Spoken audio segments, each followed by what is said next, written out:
Pertanyaan. Assalamualaikum warahmatullahi wabarakatuh.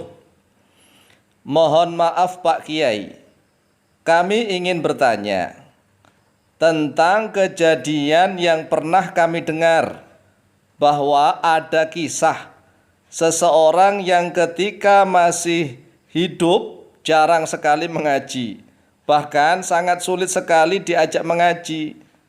Tetapi setelah dia meninggal dunia alias wafat, menjadi sering mengaji di rumahnya, mulai dari malam pertama hingga malam ke-7, bahkan malam ke-40 dan malam ke-100 dari hari kematiannya. Pertanyaannya, apakah kisah itu benar dan nyata? Atas jawabannya kami sampaikan terima kasih, teriring doa. Jazakumullahu khairan katsira wa ahsanal jaza. Wassalamualaikum warahmatullahi wabarakatuh. Waalaikumsalam warahmatullahi wabarakatuh. Ini yang bertanya anak-anak atau orang dewasa ini? Pertanyaannya ya lucu-lucu gimana gitu ya. Kalau seandainya pertanyaan orang dewasa, ini mungkin pertanyaan titipan yang sengaja dijebak oleh orang-orang yang benci yasinan tahlilan. Jadi itu pertanyaan untuk nyentil orang-orang yang yasinan tahlilan di hari kematian ya. Memang benar ya, kisahnya benar, kisah itu benar nyata. Dan bukan hanya seseorang tetapi banyak orang. Banyak orang di mana-mana, hampir di seluruh Indonesia. Itu banyak orang yang ketika masih hidupnya itu sulit sekali diajak ngaji. Diajak ngaji alasan sibuk, nggak sempat-sempat.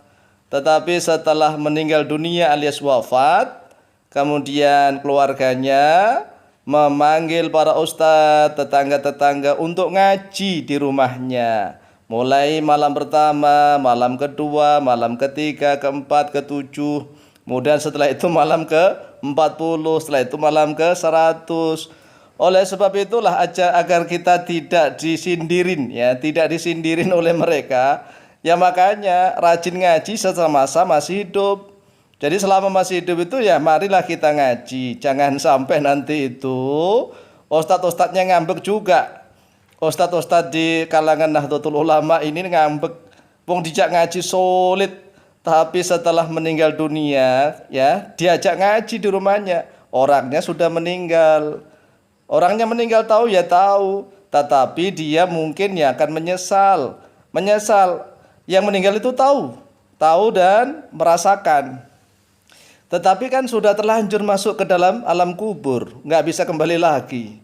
Oleh sebab itu sekali lagi ya, anak itu atau orang dewasa ini yang tanya, kisah itu benar dan nyata. Ya, benar dan nyata. Ya orang-orang kita inilah banyak yang ketika masih hidup sulitnya diajak ngaji, begitu maksudnya. Setelah meninggal dunia, nyuruh orang-orang ngaji di rumahnya, kan kebalik. Seharusnya dia tatkala masih hidup itu harusnya rajin ngaji. Sehingga tatkala dia meninggal dunia di rumahnya dikajikan itu ya wajar. Wajar karena apa? Semasa hidupnya dia rajin mengaji. Kemudian dia setelah wafat di rumahnya banyak orang mengaji begitu. Lah ini enggak, semasa hidupnya malas ngaji, selalu beralasan sibuk enggak sempat-sempat sampai dia masuk ke alam kuburan. Ya wallahu alam bisawab, mudah-mudahan di alam kuburan juga enggak sibuk, benar-benar istirahat. Maksudnya bagaimana? Kalau sudah masuk kuburan kok masih sibuk, ya sibuk melayani gebukannya para malaikat, digebuki sana sini ya. Naudzubillah min dzalik.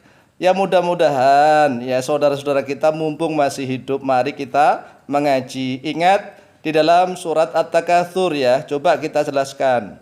Bismillahirrahmanirrahim. Alhaakumut takatsur.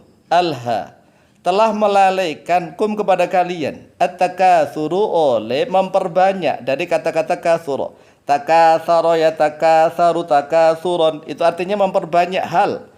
Ya bisa memperbanyak perkara, memperbanyak urusan, memperbanyak harta, memperbanyak alasan. Ya takatsur itu namanya.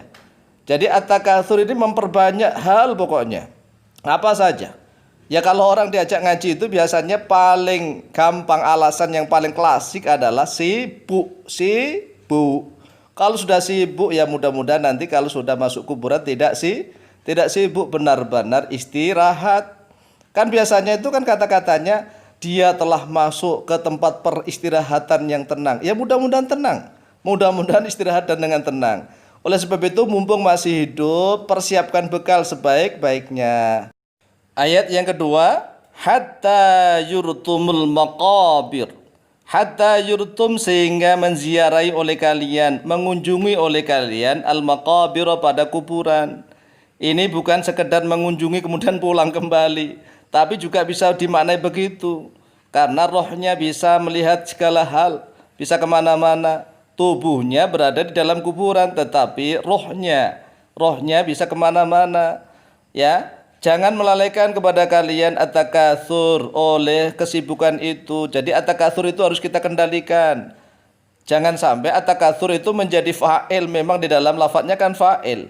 Qumnya menjadi maf'ulun bih, sehingga manusia terombang-ambing, diatur, dikendalikan, dikuasai oleh at-takatsur. Banyak urusan, banyak kesibukan, banyak urusan ini itu, sampai kita masuk ke kuburan. Naudzubillah min dzalik. Kalla sawfa ta'lamun, kalla jangan begitu, sawfa ta'lamuna akan melihat oleh kalian.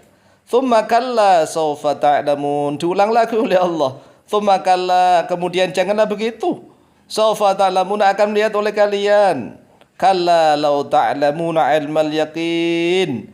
Jadi kalau sudah masuk kuburan ini, naudzubillah min dzalik. Lah akhir ayat itu kan tsumma la tus'alunna yauma idzin 'anin naim.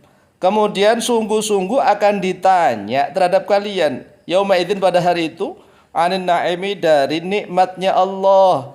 Ya kita dikasih kesehatan untuk apa? Itu nikmat untuk apa kesehatan? Apakah untuk poya-poya, untuk senang-senang, untuk jogging-jogging, untuk pelesiran, kemudian untuk wisata-wisata saja? Atau memang kita gunakan kesehatan itu untuk mengkaji ilmu-ilmunya Allah? Kita dikasih pikiran yang cerdas, apakah hanya dipakai untuk memperdalam ilmu duniawi atau juga dipakai untuk memperdalam ilmu ukhrawi, ilmu akhirat?